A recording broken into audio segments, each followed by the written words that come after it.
somos Mara, Pablo e Cristina.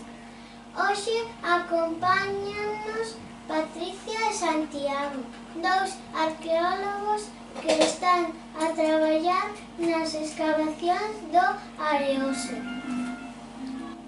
Que é un arqueólogo? Ola, bos días.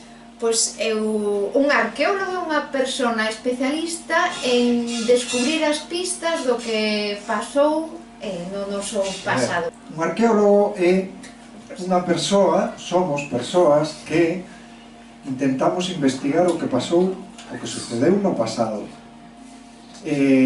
O que pasa que o facemos dunha forma diferente a outro tipo de investigadores e de historiadores, non? Utilizamos o que chamamos nos métodos e técnicas diferentes. Que técnicas utilizades nas vosas escavacións?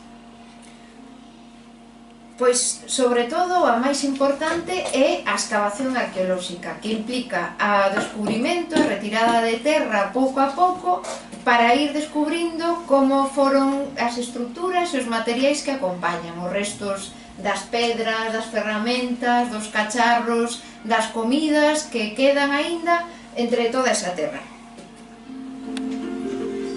Cal foi o voso descubrimento máis sorprendente? Bueno, supoño que vos referides ao Areoso, non? Si. En realidade, no Areoso non é que haxa un único descubrimento sorprendente, senón que hai moitos descubrimentos sorprendentes. A pesar de ser un illote, un espacio moi pequeniño, rodeado de agua, pois todavía quedan moitos restos do pasado, dese pasado que todos queremos averiguar e ver como era. Pero bueno, tal vez o máis importante do que ali aparece son restos de tumbas antiguas, do que nós chamamos Neolítico, que é unha época que pasou hai uns 6.000 anos aproximadamente. Unha vez recollides as pistas, que pasos seguides?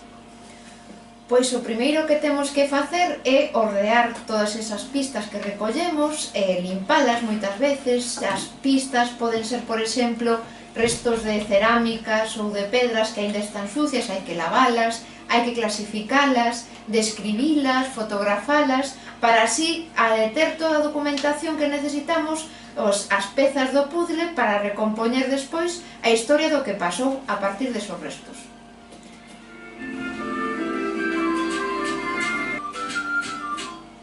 Hai dúas palabras que queremos que nos expliqueres: mamoa e dolmen. Bueno, é mámoa, vale? A mámoa é unha forma de denominar a xente aquí en Galicia a un tipo de tumbas que se construíron pois hai moitos anos. As primeiras empezaron a construírse hai uns 6.000 anos e as últimas pois remataron de construírse en torno a hai uns 2.000 anos aproximadamente, así, falando así de forma moi general, non? Esas mámoas son como bultos de terra que agochan no seu interior unhas estruturas de pedra que é o que se chama dolmen. En realidade, dolmen non é unha palabra, é unha palabra bretona, da Bretaña, que está no norte de Francia, que é como se fora o galego dalí, que significa mesa de pedra. O que pasa que aquí tamén se utiliza para denominar a esas estruturas que vos digo que agochan as mámoas. Son estruturas de pedras grandes, feitas con pedras grandes, donde se depositaba a xente unha vez que morría.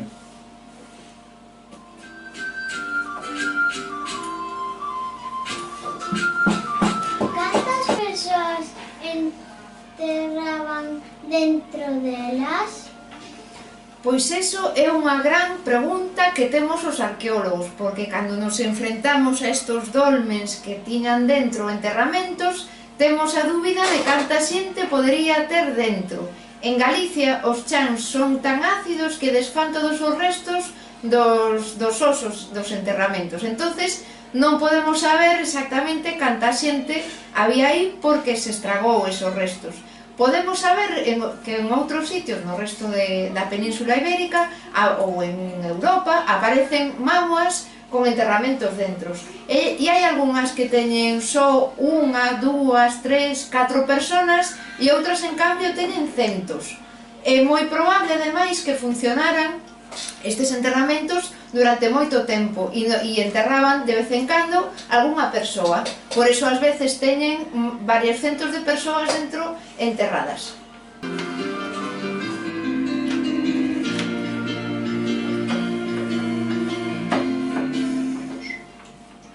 Gustaríamos visitar o Areoso a ver todas esas cousas tan interesantes que estades a descubrir. Sería posible? Pola nosa parte, tanto por parte de Patricia como pola miña, sin ningún problema, e máis, encantadísimos. Habería que buscar o xeito, falar co cole, falar co concello a mellor, bueno, ver a posibilidade. E por nós, encantadísimos, como decía antes, de que poidades visitar e que nós vos enseñemos ali, no mesmo sitio, pois esas cousas que vos contamos antes na exposición, cas fotos, pero xa de velo ben, velo ali en directo e en vivo. O que sí que temos é que ter moito cuidado se vamos ao Areoso de non pisar as plantas que crecen ali, de non estorbar os animais, sobre todo os paxaros que están agora a criar. Entonces temos que ter moito cuidado tanto para visitar o Areoso como para movernos por el, para que as plantas e animais que viven ali agora, que é a súa casa, sigan vivindo ali moitos anos máis. Moitas grazas pola vosa charla, por vir a Radio Carcamán. Moitas gracias a vos polas vosas preguntas, tanto as de agora como as que fixechedes na charla. Moitísimas gracias.